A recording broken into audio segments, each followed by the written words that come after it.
Okay, welcome back to Clam Slam, the Lonely Clam. This is the first time that I'm recording in video start to finish, and I'm really excited about it. My name is Adrienne, and I'm a lonely clam, and if you stick around, you'll hear my friend slam. It's time to talk about being a woman, and just what it's like to be a human millennial in general. Enjoy. Today, I wanted to talk about shadow work. I decided to talk about because of certain events that have happened in the last couple of weeks, and I'll get into that. But it's a term that's thrown around a lot, and I wanted to give my take on it because the meaning of it is dependent on who you ask, and it's different for everybody. But I like to say that the journey there may be different, but the destination is always the same. The point of it for everybody is the same.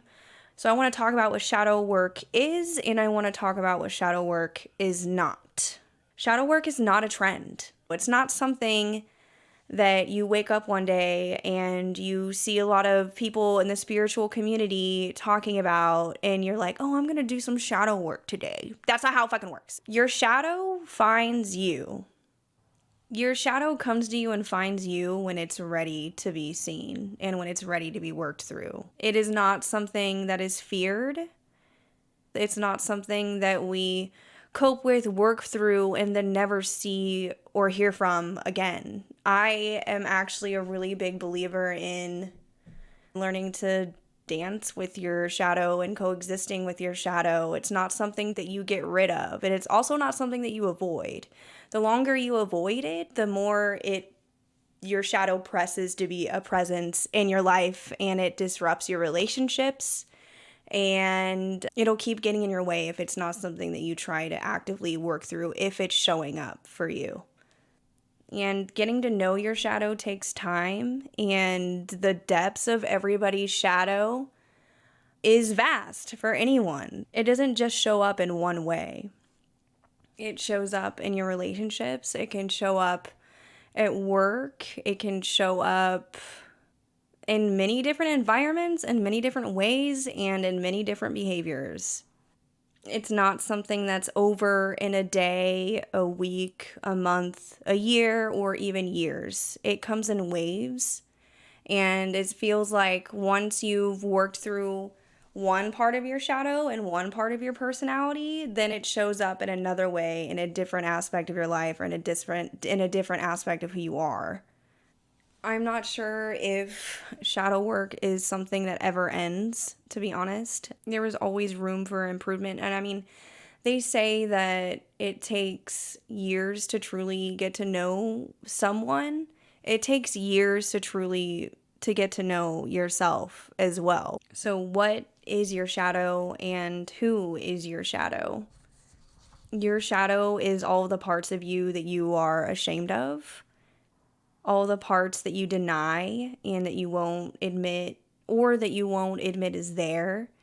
Your shadow is also the parts of yourself that you wish you could express without judgment from yourself or others.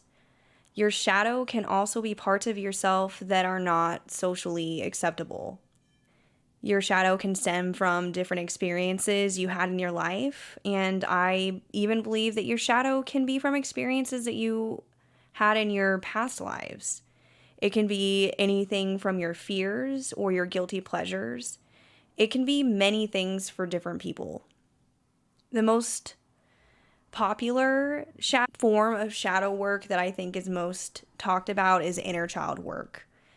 Healing the inner child is a good way to start, but like I said before, it has to find you when it is ready to come out. So, a way of doing that, or identifying if something you're going through is a part of inner child wounding, is actually something that I heard Michelle Chalfant say. She has her own podcast. I think she's a therapist. Her podcast is called The Adult Chair. I think she gave the example of, there was a period of time where she was doing a lot of negative self-talk, and she recognized that that wasn't normal behavior for her. So she said she did this meditative practice. I don't know if she came up with it or if somebody else did, but she said that she closed her eyes and she sat with herself, and she was like, okay, what child is this coming from? and she was able to identify what age it was for her. And she said that it was something that she did every day, where she sat with herself and she imagined that she was having this conversation with, I don't know if it was a 5-year-old or a 10-year-old version of her, or a teenage version of her, but she was having these conversations with herself until one day she was finally able to identify why that self-talk was there, and it resolved a lot of inner turmoil from her childhood doing this meditative, imaginary, visual exercise. So I've never done it that way. I haven't been in a position yet to where that was necessary. I will say recently, over the last few weeks, I have been having 15-year-old Adrian knock in my subconscious, and I was able to identify that because a lot of feelings around my teenagehood and my parents' home were coming up. A lot of feelings towards the church that I grew up in that I had around that age were coming up. I've been finding a lot of nostalgia and listening to music from around that time. And I had been really wanting to get in touch with old friends that I had from around that time.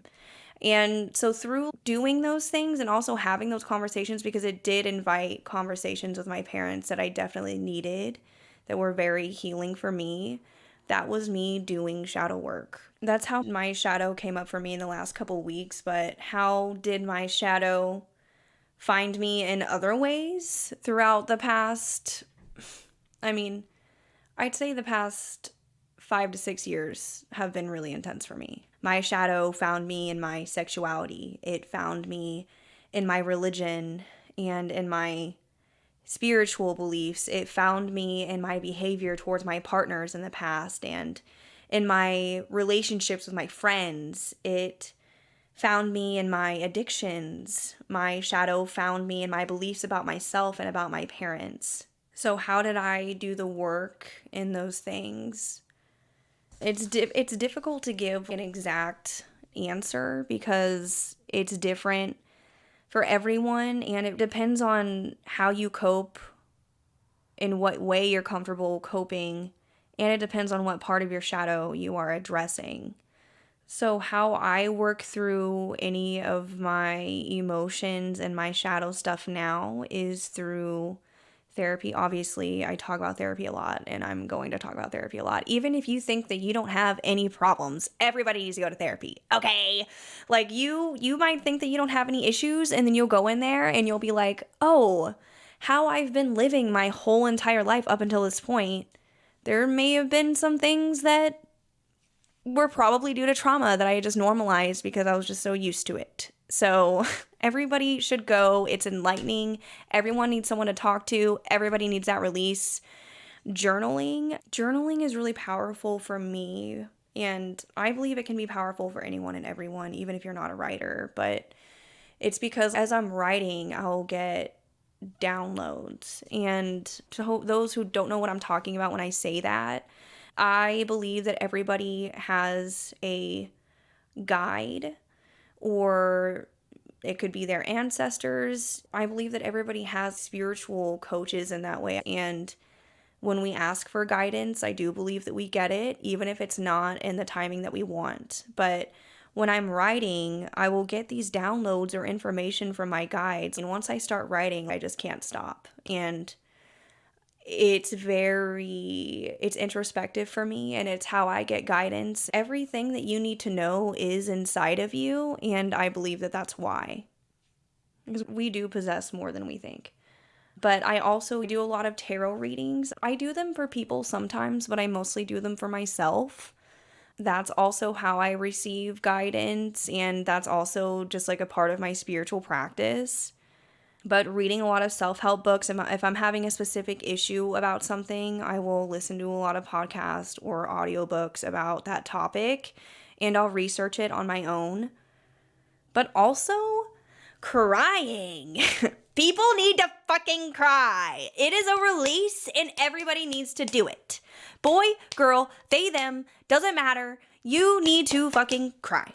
Okay, shit. Like, everybody, it's does something. Like whenever I've noticed, especially crying and journaling and unison, if I do both of those things, that is always top tier, the release that I need. I think it's science, I don't know, but it fucking helps, okay? Shit. Like I feel like I cannot truly release something until I've cried about it. And you know what sucks? Nobody likes feeling like a fucking crybaby, but it's necessary and we cry for a reason, and that's why. So that's how I deal with things now. But to the people out there who are a little bit more hardcore, who are dealing with really deep shadow stuff. I'm talking about addiction or sex stuff or abusive tendencies, whether you're the abuser or you're being abused. There was like a 4-year period where it was definitely more of a hands-on approach. It wasn't ideal, and it's not absolutely necessary to lose your fucking mind as a way of facing your shadow. It's not recommended because most people don't come back from it. And for me, I always had to learn the hard way. I had a deep belief that I was the exception to all of the rules. I had to try having a downfall for myself. I am intense and stubborn, and all I knew was destruction. And for me personally, I had to destroy myself to find myself. I'm not advocating for this. I'm not saying that you need to go and start fucking up your life in order to find yourself. That route isn't meant to be the route for everyone. I don't know if it was meant to be the route for me, but it's the route that I took. It wasn't something I did on purpose with the intent of, oh, I need to experience all these things so that I can resolve the trauma and heal from it. I inflicted more trauma on myself, if anything. I did this because it was all I knew from what was presented to me as a kid from how to cope. My dad's side of the family were all Mormon. I tried doing the Mormon thing, didn't resonate. So I went my mom's route, which was complete self-destruction and self-hate and just completely disrespecting yourself. That didn't work either. I wanted to see how deep my destruction went and how far I could go to hurt myself. I know what I'm capable of. I know how far I can go. And I had to numb myself for years to do it. Why was it necessary for me? I had an addiction to chaos, and I use that term a lot. If you've been friends with me, you've probably heard me say it. The first 5 years of your life are crucial. If your parents, lack of a better phrase, if they were total pieces of shit for the first 5 years and they're doing drugs and shit around you, there's abusive stuff going on around you, you're absorbing that like a fucking sponge. Even if you don't remember it, even if you can't specifically point out things that happened in those first 5 years, your body fucking remembers it. And even if your parents cleaned up after those 5 years and you were in a perfect household after that, you're still going to be affected. It doesn't matter from who your parents were in those first 5 years. And my parents were destructive and addicted to their own chaos. So the ways that I grew up to cope were the ways that I absorbed as a child. But that's also touches on generational healing. Because I lived as my mom and my siblings did, I understand her in a way that I wouldn't have ever been able to understand her had I not lived that way. I understand the people who chose to suffer in the same ways that I did, and I understand that it's because they don't know anything else. So in a way, it's a fucked up gift that I'm able to relate. And I'm also able to say that you can come back from it if it's something that you want. So me going through all of those things and learning about my own depths and how dark it can get, I guess I struggle with was this necessary for me? Because I got so much from it and I'm able to give back because of it. The work really came after I was healing from all of that. And I don't think I mentioned this before, but during those 4-year period where I just completely lost myself, it felt like I became my shadow. It felt like the person I'm talking to you now was the small voice in my head telling me I shouldn't do or say these things. And I was my shadow. I was completely cut off and numb to everything. And so finding myself again was the work. And also learning to forgive myself, learning to not be ashamed, and learning to embrace the girl that I was, because she's a part of me too, even if she did things that I would not do now. She's still a part of me. And I think the more someone pushes all the shitty behavior away and doesn't want to admit that they have these thoughts or doesn't want to admit that they want to do these things or whatever, the more someone denies their own shadow, it prolongs their journey in healing themselves. You cannot heal yourself if you do not fully accept yourself, all the good and the bad. So what did I do to heal from all of that stuff, the deeper things?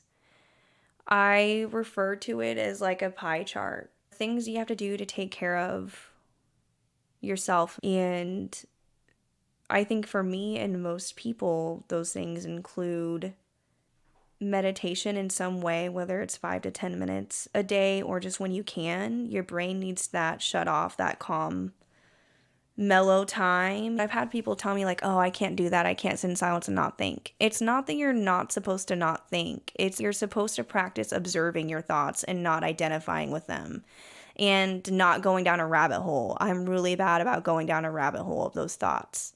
And it takes a lot of self-control and practice. But I mean, you're not going to get good at it if you don't try or don't do it at all. Eating right in your diet, making sure that you're getting your vitamins. I can tell you the older that you fucking get, it matters that you're eating right and that you're having your vitamins, and that it does contribute to your adrenal glands and your anxiety and all that. Like you just have to do it. Like it matters. The older you get, that shit matters.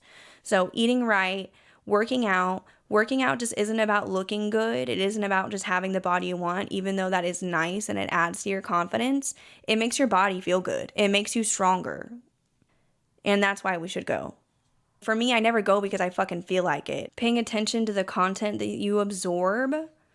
And it's so funny because I always think about my Mormon upbringing and how they say that you're supposed to monitor the books you read and the stuff you watch and the music you listen to. And honestly, I'm not as intense about it as they are, but there is fucking something to that. I mean, if you're constantly absorbing like hateful music and hateful perspectives, and if you're watching really dark, creepy, hateful stuff all the time, yeah, it's not gonna fucking do anything for you.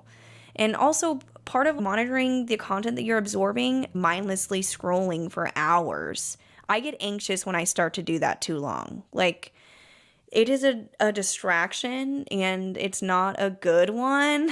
It doesn't do anything for you. But other things I did while I was cleaning up from all of that darkness that I had in my life was I had to cut out my friends. And I'll talk about when you need to remove people from your life in another episode.